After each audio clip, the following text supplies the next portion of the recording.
before this, you might have to watch the part 1. Definition of media systems, that's where it was done. And I fired that lecture like a gun. One nation, we had fun. But now, just check out this one. What do we mean by comparative media system? When we say comparing media system, it means you are trying to look at the differences and similarities between the media systems of different countries. Are there peculiarities in how the media in a particular country operate? Are there peculiarities in how the media in different countries operate? Maybe a country in West Africa and a country in North Africa. Are there peculiarities in the media system in a West African country like Nigeria when compared to the media system in a North African country, or even the media system in an Asian country? So you are looking at how the media operates in different countries, how government interferes in the media in different countries. Comparative media system is talking about the similarities, the peculiarities, the differences between the media in specific countries you are looking at. That is what we mean by comparative media systems. It means you are comparing how the media are, you are comparing structure of ownership maybe in Nigeria and Ghana. You are comparing how the media are owned in maybe the United States of America and China. You are comparing the media system, the ownership structure, the media landscape, how the media operate in different countries. So the next thing is, why do we even compare the media? Why do we compare the media? So what is the essence of comparative media system? So why do we compare the media?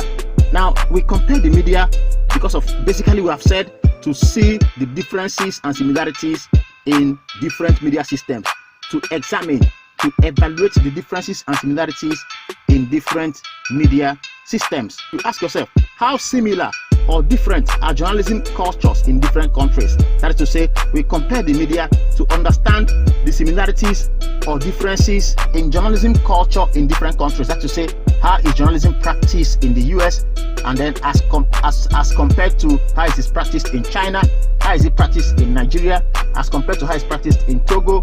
We compare media systems to understand journalism cultures in different countries. Then we compare media systems to check whether the world is witnessing the emergence of a single Western style of journalism which follows Anglo-American model, or whether the world is having different models. You know, when we talk about Western style journalism which follows Anglo-American model, it's talking about the liberal democratic model which is practiced in the Western world, especially the US, and you find out that many democratic countries or countries that claim to be practicing democracy operate based on this model. So when you compare media systems, you want to know, if a West African country says it is practicing democracy, for instance Nigeria and Ghana, is the media system in this West African country same as the media system in another country, maybe in the Western world, that says it is practicing democracy, like maybe Canada, the US, and some other countries? So you want to see whether the world is tending towards a particular journalism practice style, a particular media model, or whether there are different models that operate in different countries. And then we compare media systems to understand the national traditions of journalism existing in different countries. The national tradition of journalism existing in different countries. This is also similar to understanding the culture of journalism in different countries. National tradition, that is to say, how is journalism practiced in maybe a West African country or North African country or even an Asian nation? What is the tradition of journalism there? Is journalism seen as a prestigious profession in that particular country you're looking at, or is it seen as a profession for the poor, or a profession that is against the female gender, or a profession for men, or a profession for women? What is the national tradition of journalism in a particular country? We also compare media systems to identify groups of countries, maybe in Africa or other continents, that have similar style of journalism, that have similar style of media system, media sector, that have similar style in which the media operates. We have said that certain countries could adopt the same media model. Many countries that claim to be practicing democracy are following the American model, which is the liberal model. That is the Western model of practice. You know, so you can be looking at that. And then communist nations like North Korea and China are still following the communist system, where the media are either mostly owned by the state or practice to support the state. So that is what this point is saying, that we compare media systems to see groups of countries. Like West African countries could have the same media system. North African countries could have the same media system. Middle Eastern countries could have the same media system. That's why we compare, to know whether that is what exists. Then we compare media systems to understand how political ideology of countries impact the face of journalism in the countries. To understand how politics, how people in government, how political ideologies influence the practice of journalism, influence the media sector. You look at that. What are the yardsticks for comparing media systems? Now, we have said that the yardsticks for comparing media systems, we basically mentioned them when we talked about the features of a media system. So those are the yardsticks for comparing media systems. So basically, you compare media systems firstly by looking at how the political system influences media practice in various countries. The countries you're looking at, maybe you're looking at a West African country, comparing it to a country in Asia, and then you're looking at how political system influences the media sector in the two countries. Is it negative influence, as in whereby the government interferes to determine the editorial content, that is to say what the media write, how they report, and then there is little or no press freedom in such countries? Or is it like in Western nations where the government creates enabling environment for press freedom to exist, but with media houses adhering to social responsibilities? And then another yardstick for comparing media systems is the structure of the media market. What is the nature of the media market in the two countries you are comparing? That is to say, what is the reach of the media? What is the nature of readership of newspapers? What is the composition of the media sector? Do you have more print media than broadcast media? Do you have more of the social media impacting the society? Do you have more online platforms? What is the structure of the media market? That's what we're talking about. Structure of the media market. How are newspapers read? Is it read more by elites?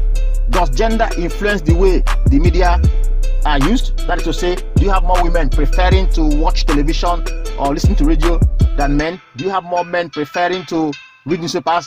And then, do you even have more men working in media organizations? Maybe more men working in newspapers than women? Maybe more women working in broadcast houses than men?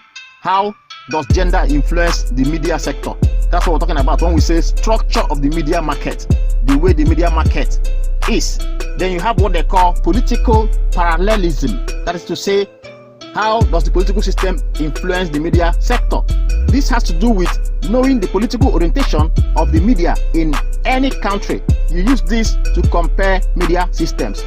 Political orientation here refers to the political ideologies, interests, or influences of media organizations. Some media in Nigeria are owned by political bigwigs of different parties. So you see, that way such newspapers could be influenced by political interests. Here you are looking at the relationship between media organizations and political organizations.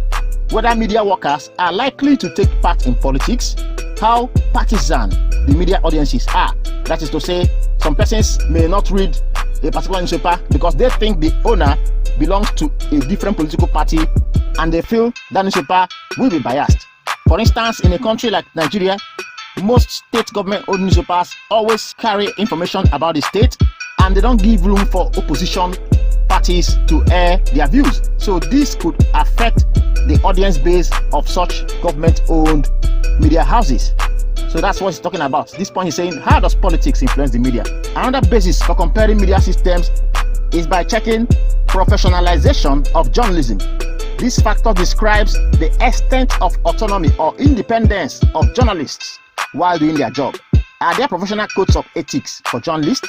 What is the orientation of journalists towards journalism practice as a public service rather than an avenue for satisfaction of selfish interests? Do journalists in a particular country see their work as service to society instead of satisfying their selfish interests, demanding brown envelopes, trying to work based on what they're going to get from the work?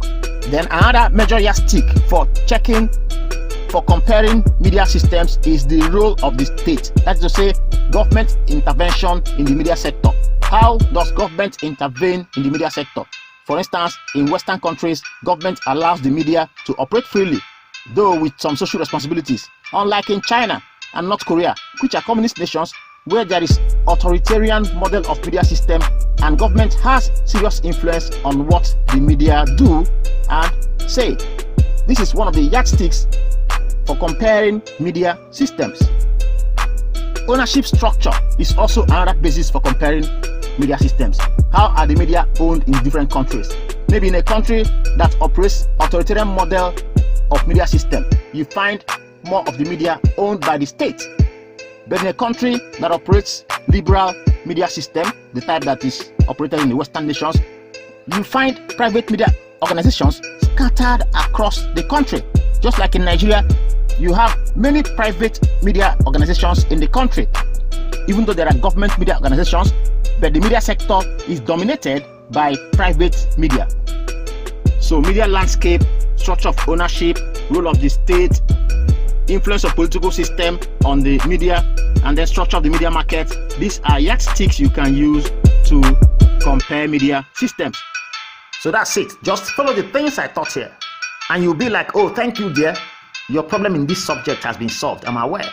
But if you don't subscribe to my channel, that would be unfair.